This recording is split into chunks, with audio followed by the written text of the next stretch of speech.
madaxweyne ku-xigeenka Soomaaliland Cabdiraxmaan Cabdullaahi Ismaaciil Saylici iyo wafdi uu hogaaminayo ayaa maalmahanba ku sugnaa magaalada Washington DC. haddaba waraysi dheer oo VOA-da siiyay ayuu kaga hadlay arrimo dhowr ah. Saare Ciidla Nuur ayaa ugu horreyn weydiisay ujeedada socdaalkiisa iyo xaaladda dalka uu ka yimid. aad baad mahadsantihiin Washington saa la socoto waxaan midnay Jimcihii waxaan socodkii u badnaa mid khuseeya inaan la kulmo jaaliyadaha reer Somaliland ee degan dalka Mareykanka. waxaan ka bilaabay socdaalkayga caasimadan Washington. waxaan soo mari doonaa insha Allah magaalada Minnesota iyo Seattle iyo Columbus, Ohio. afartan magaalo waaweyn oo ugu badan yihiin jaaliyadaha reer Somaliland insha Allah mari doonaa oon isku xawaalaysan doonaa xaaladda kan ugu warrami doonaa iyagana wixii maartay taliif su'aal kala qaadan doonaa. waxaa kaloon halkan shalay kula kulmay waxay jirto dad badan oo mar walba loo yimaado waddanka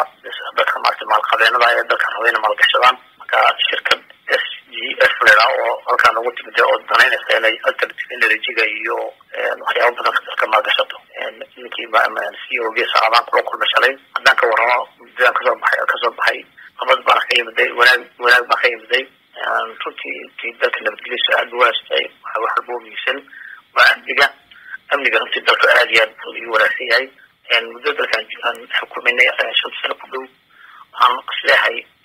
dhaqaale ahaan iyo maartay dib u dhiska dalka iyo waxyaabo badan baa inaan qabanaa yaa muuqata. waxaan isleeyahay kumeedaan qasaanay isbedelkii dalkaan dalka ugu baaqnay waxaan bedelay waxa aad iyo aad u muuqda runtii weeyaan. waan gartay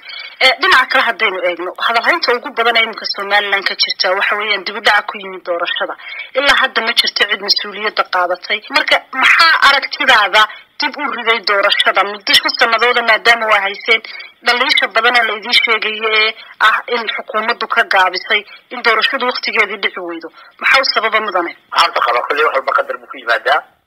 anigu waxaan qabaa sida madaxweynaha maanta aad ka dhageysatay doorashada mar walbana u diyaar baan ahayn. waxyaabaha nooga baahnaan runtii waan diyaarinay hadday shuruuc ahayd iyo hadday ahayd komishinka oo la magacaabo iyo hadday ahayd dhaqaalihii ku bixi lahaa diiwaangelinta ka horeysa doorashada oo diiwaangelinta codbixiyaasha qaybtaan ku leenahay 550. waxaa kaleta diyaarinay diiwaangelintii madaniga ahayd oo anagu ahayd naga caawin anigu isleeyahay 60% waad ka fargarayseen oo ilaa haddana socota. waxaa kaloo diyaar dhaqaalihii doorashada diiwaangelinta kadib markaa diiwaangelinta dhaqaata doorashada u galaa qaybteedii waan diyaarinay. waxayse kulley wax kasoo qadar ku yimaadaan haddana isleeyahay anagu xagga maadaama aanu 5 sano dalka wax bilo ka sameynay anan qabna dadka shacabka iyo wax bilaan gashanay anaga jeclayna doorasho ay dhacdo xor oo xalaal ah oo aan halka maanta kororsiimo laga hadlayo 5 sano xalaal ah anaga jeclayna. marka anagu dadkii waxba ka diyaar noqotay laakiin waxyaabo badan waxay iska soo bixi doontaa marka waxa dib u ka yimiday waxa badan anaga nagu xidhay baa jira wax badan doonaysa naga xidhay baa jira. waan gartay inta badan dawladda aad madaxweyne ku-xigeenka ka tahay waxay ku faantaa horumar badan oo ay soo kordhiyeen. horumarkaana marka aad tafaasiil ka bixisaan waxay u badan tahay dhismayaal la sameeyay iyo wadooyin la sameeyay oo aan badankooda dawladdu si rasmi ah u wada bixin ee ah wax dad weynuhuna qaybta ugu weyn ka geystay. miyaan la oran karin madaxweyne ku-xigeen muddada 5 sanadooda dawladdii dhexe waxay qabanayso kaliya shaqadii dawladaha hoose? laba oran karo ka sareysaa. waxaan kasoo qaadaa 5 sano waxaan qabanay waxaa kamid ah dhaqaaliga kordhinay miisaaniyadii oo aan aad u kordhinay oo halkay 50 milyan kasoo bilaabay maanta 180 milyan sanakan 2015 ka maraysa. haddii aan xitaa dhiiri gelinay in dadweynaha iyo dawladda hor qabsadaan taa awood hore loo haynin taa ku dhigana anaga magaalaha iska kaashada dadweynaha iyo dawladuna waa laba nooc. magaalooyinka gudaheeda wax kaashada dadweynaha iyo dawladda hoose. wadooyinka dibaddana wadogtahay dalka dalka Afrika maaha dal dhaqaale adduunka maanta dadka qaastayaan dal dhaqaale badan oo soo kala maaha laakiin resource-ka kooban ee ka maadaama miisaaniyadda aan kordhinay oo dhaqaale u sameynay waxaan sameynay markaa in wadooyinka dibaddana in anagu wadada iyo dadweynaha kaashano oo inta badan aan u leenahay. waan gartay marka dhinaca kale aad eegto waxaad sheegtay in dhaqaalihii ay kordhiseen oo miisaaniyaddii ay kor u qaadeen laakiin dhaqaalaha kordhay kama muuqdo waddanka. dhalinyarta shaqo la'aan badan baa haysa, tahriib baa soo badatay, ardaydii iskuullada kuwa jaamacadaha dhammaan markay soo qalin jabiyaan waxaad moodaa inay iminka wada tahriibayaan. waxyaabaha ugu badan ee la sheegay ama ay ka cabanayaanna waxay tahay markuu waxbarashadii dhamaysta ardaygu inaanu helaynin meel kale oo uga socdo. miyad weydeen qorshe dadkan iyaguna ay xoogooga iyo maskaxdooda iyo cilmiga soo barteen looga faa'iideysto dalkuna uu uga faa'iideysto tahriibtana ay uga baaqdaan? horta shaqadaantu waa wax runtii wadamada horumaray ee caalamka maanta la tiraasiyay ay inta badan ka jirto wixii awoodeeda dhaqaale iyo dalka ordinka la tiraasanayn ka xidhan maaragtay dhaqaalihi caalamka hadday tahay World Bank iyo hadday tahay IMF ama iyadoona caalamkii aanu maalgashi badan weli wadda ku sameyno dib uga joogo islaamada Somaliland waxyaabaha awoodda ka baxsan maahan laakiin dadaalka nooga sameeyay waxa weeyaan maanta shaqaalaha Somaliland civil service waxaan ugu leeyahay wax tadoo ka yar muddo 5 sanadood oo laba laabmay intii ay dhowr 10 sanadood oo maaragtay Somaliland soo jirtay la qoray levelka ka noqonay sababta uu keenay marka qorshayaal fara badan oo sidii maaragtay shaqada loo sameeyay waa ku jirnaa sida oo aan maalgashi soo jiidanay ku jirnaa shuruuc badan oo qabiyaha oo maalgashi soo jiidanaysan ayaa ku jirnaa laakiin wixii dhiman waxa weeyaan waxaan dheeraynaa sanad soo socda in la helo maaragtay maalgashi shirkada caalamiga maalgashiga oo dad la shaqeeyo ka qabta aqalaas min mara qarsoona waxyaabaha bedelaha kamid ah bishaarka ugu leeyahay dalka boqolkiiba marba ku dhinay marna boqolkiiba ku dhinay waxa kale oo ku darajada ciidamada Somaliland oo inta sanad lagu dhaweeyay sameeynay taasi la cagsi yaado in la koskaraysay ugu leeyahay kuna ku helaan in arif fanay wax ku helay maanta in la ugu dhigata oo laga tuuro Somaliland ilaa iyo kan gaashaan la fara oo ku helay 900 oo Somaliland oo iyadoo ku jirin basic salary-ga boqolkiiba ku dhigay sanadkii 200 ku dhigay كسيادة أو قلنا ولا ترجو. إن عكرم كان يكتدولد كثر سنتين مدحونا كحجين كتير وحلا قلنا الليلة سياسة الرمها دي بدينا آد كل ليدتان. مرك بالكور الحرير كيد في الحياة وضمضة شاركة جيس كأفريقيا كويا لا يوضمضة عالمك والله الشيء كانوا هوس آد وكل حاجة. الله يحس مقبلنا ليش أنا ومقبلنا وضمضة شاركة هاي سحلو ده يدو واحد مركز كل ما واحد عم يجوا دي جبين تاي دي إثيوبيا تاي دي كينيا تاي واحد لا واحد عم يجرو سياسة الرماد يبدو ومن عب جلال كده وكجرنا دقوا سوي حاجة وش يفعل جاب دكتور كله هاي عندما دكتور ما في شيء في دارنا سمعنا الأبطاء أي عالم أي سطير أقواس كيف شيء بس عالم كم ضغطه متدرج شيء كبير هاو ما كان سبق بس عناصر كثيرة لكن خلينا هاي إنه زين جونا وطايف تهير ما يجاري سهرين ذلك إنجليز كدموين كمذا دقمنا السنة كورب دواقدين الاعتراف دقمدي لبعضنا إيمان تاي كل واقد خميس دويتو بعد جينا سورة نيم كلا قرر واقمات دقمين كمذا إني اعتراف الاعتراف زمالان بكا واحد لهي تلابين بضبط هروقا جمال سيدان لكن تقصين يعني يمروا بوجيري سايو كل من كاوشها يوارد عليه يا وليك تبدو جوار ليش هو ده waan gartay marka degmooyinkaasi kamid ama magaalooyinka kamid ah dalka Britain ee ku dhawaaqay golayaashooda deegaanku inay Somaliland aqoonsan yihiin maxaa intee leeg bay sameynaysaa kole soo waxda kunka talaabo waxa baaba salaada kunka talaabo ka bilaabaan waxa weeyaan waa talaabo hore loo qaaday waxay wax ka taraysaa labada magaalo Sheffield iyo Cardiff ee laga dhawaaqay Somaliland la aqoonsado waxay noqonaysaa talaabo hore loo qaaday oo yoolkii Somaliland tigsanaysay bilow ah waxayna leeyihiin saameyntooda ku leeyihiin dalkooda UK Great Britain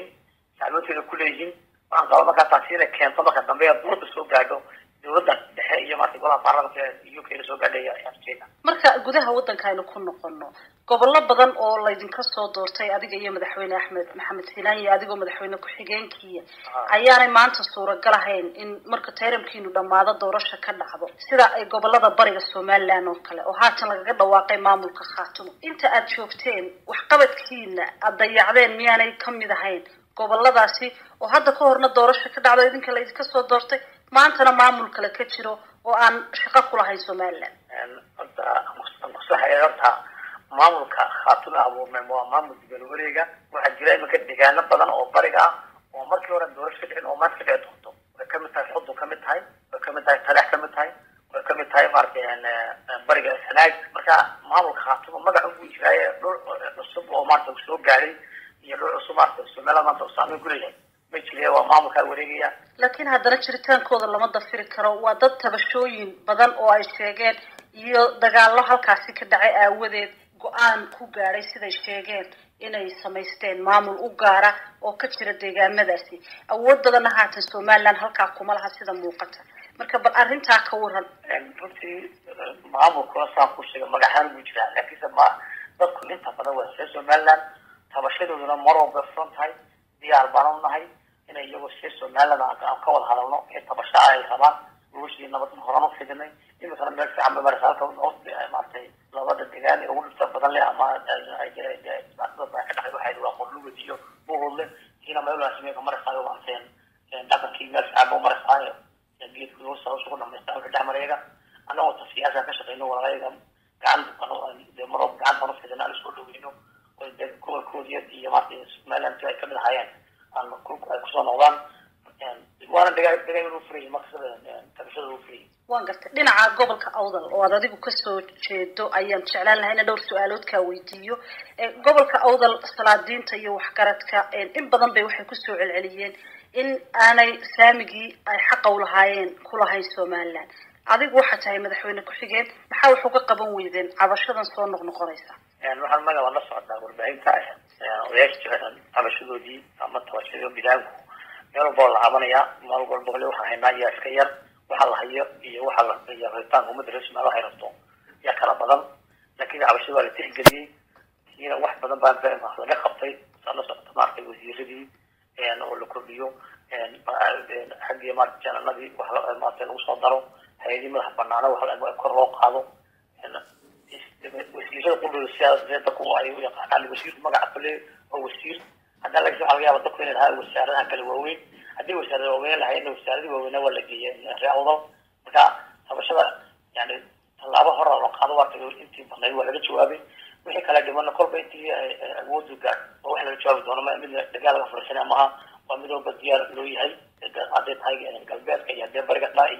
يدي ما تقولها حتى هاي بعد قصة وأنت بلا جواب waan gartay marka imika waxa jira nabadgelyo xumo gobolka awdal ka soo korodhay barasaabka gobolka awdal Mr. Ramaax oo isaguna warbaahinta la hadlay wuxuu sheegay in hub laga soo dirayo dibadaha in la soo gelinayo gobolkaasi awdal wuxuu si gaar ah carabka ugu dhuftay magaalada Minneapolis gobolka Minnesota oo aad ku sii jeedo dad degan oo reer awdalahi in lacagahaasi hubka lagu soo iibinayo soo iibiyaan gobolkan ay xasilooni darro ka wadaan arrimaha adigu maxaad kala socotaa runtii horta wax si aad u weyn ma runtii laba qori oo la iibsanayeen lagu qabtay runtii arrintaasi dadka u baxay inay maarta Soomaaliland nabadgelyo waxyeelaan dad nabadgelyo waxyeelo kara maaha waa wax shakhsiyaad ku kooban arrin gobolka loo nasteen karo ama miisaan badan ku yeelan karta maaha marka taasi wax weyn oo aynu qiyaasno maaha وين التصور تناول بعض يحصل وياله أو جوان أما مرستة جوان أما إنجليزة جوان أما يوتيوب جوان تناول بشر وياله ولا جاي هرمك وبوخني ويسجلان أو ألقي ما تذكروا يذكر فكر العين هرمك وده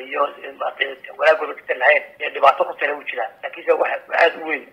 أدوين ما أعرف لكن هرو ما يشتري مثلا مدحونا كحجين ضد غير awdala oo hubinta soo iibiyaan gobolka soo galiya dadka jaaliyada reer awdala qurbaha joogta wax badan waxay ka qayb qaateen dib u dhiska dhinaca waxbarashada caafimaadka cusbitaalada horumar bay gaarsiiyeen maanta maxaa keenay qaarkood inay bal ku leeyihiin jabhado laga sameeyay gobolka iyo in hub la soo galinayo oo haatan magaalooyinkii dhexdoodii lagu qabanayo hub waaweyn oo la kala iibsanayo dhacdooyinka maartay ama waxyaabaha uu iska dhacaan waana kula qof iyo laba iyo saddex arrinta uu bareeray oo waxbaan u baxnayay oo Soomaaliland ma ka noqon yiri waa way jirtaa wayna jiraysaa Soomaaliland dad afkaartooda maartay ama afa ka hadlaan ama waxba dagaalama hadlaan fikirka Soomaaliland ka duwan oo qaabka fikirka duwan jiraan kuwa walba nooca kala duwan wax saameyn ku yeelan ma saasheekan oo bijoog reer Soomaaliland ama bijoog reer awdal waxaan ku horumarka ugu badan ka qayb qaatay dadkana dhisayeen kuwa awdal dhisayeen kuwa jaamacadaha galgaliba hayeen maanta boqolkiiba 99 sidii ugu taagan horumarka yar iyo saddex u dhisayeen boqolkiiba hal iyo boqolkiiba laba kala qaldan qaatayna halka waxba kaga bedeli karaan maarteen masiirka Soomaaliland iyo masiirka awdal waan gartay marka maadaama oo siyaasiyiintii gobolka ka soo jeeday atiin wali hawsha inta gacanta u qaadeen oo aad iska aragteen oo aad gunta u dhaadhacdeen xaqiiqada jirta iyo wuxuu salka ku hayo kacdoonkaasi ما إسكحال ورئيستين. واحد نقرأ خاصة مجد لكن إذا خوف يلا بدنا خدمة وجونا كأو بحيوان ضرك التلفزيون كبحي واحد يعني ضرك كان يجوبر كان يجوبر كأوضل يسمى لنا كتب كلام يعني شيء لكن ضرك ما ما دام أنت نيت بقول كذا سيارة ساسة يعني أول نصور يصدق إن كان السيارة إن يلا بقى بقول كذا baa maartay fikrad gaar ah qaatay dalka waxa ka badhiyo karaa marka iyaga maxay tahay maxay idin ka meelaya qorshuhu muxuu yahay iyaga lagu waajahay waxa qof hadduu dagaal u diyaar garoobay oo rabaynu ummadda nabadeeda iyo xasiloonida wax ka bedelo dowlad baan nahay nabadgelyo dowladda iyo ka mas'uuliyadda inay ilaaliso